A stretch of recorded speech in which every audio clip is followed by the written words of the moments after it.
Comment répondre à la crise dans le Sahel? Et après 10 années d'intervention militaire, le conflit est-il devenu trop complexe? Écoutez cette déclaration du ministère des Affaires étrangères malien, Abdoulaye Diop.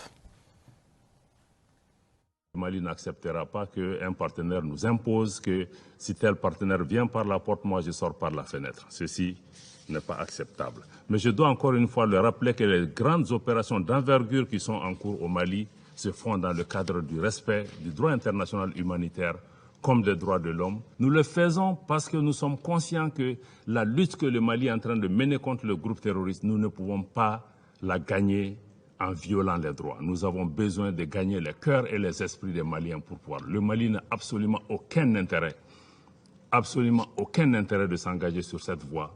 Et nous sommes conscients que cette voie peut se retourner contre nous. Mais, mesdames et messieurs du Conseil, soyez conscients que le Mali est aussi victime d'une guerre de désinformation. Une guerre de désinformation qui vise justement à punir les pays pour ses choix.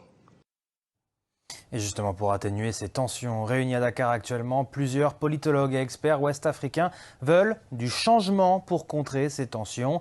Niagale Bagayoko pointe du doigt la complexité et l'opacité du conflit. On l'écoute tout de suite. L'approche reste majoritairement militaire aujourd'hui. On voit que le discours sur la montée en puissance des forces de défense et de sécurité pour lutter contre le terrorisme est toujours extrêmement présente, notamment pour ce qui concerne le cas du Mali, dans le contexte du nouveau partenariat conclu avec des forces russes.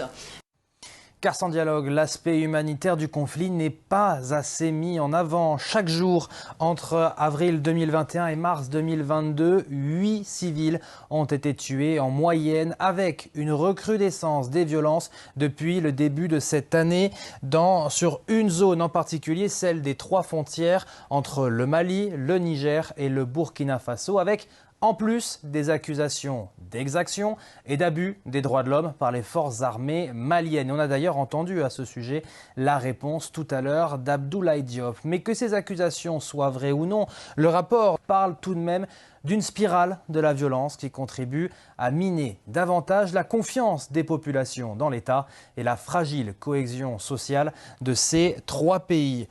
Le rapport ne voit donc comme porte de sortie que le dialogue.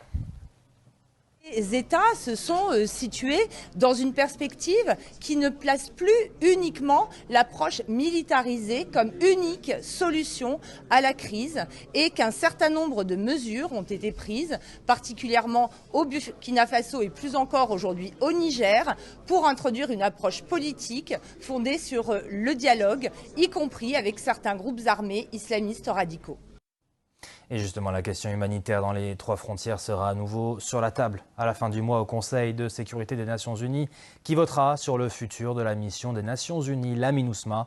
On suivra cela bien évidemment dans nos prochaines éditions et sur notre site internet. Toute l'actualité africaine, internationale et sportive est disponible sur bbc.com/Afrique, sur ordinateur mais aussi votre smartphone.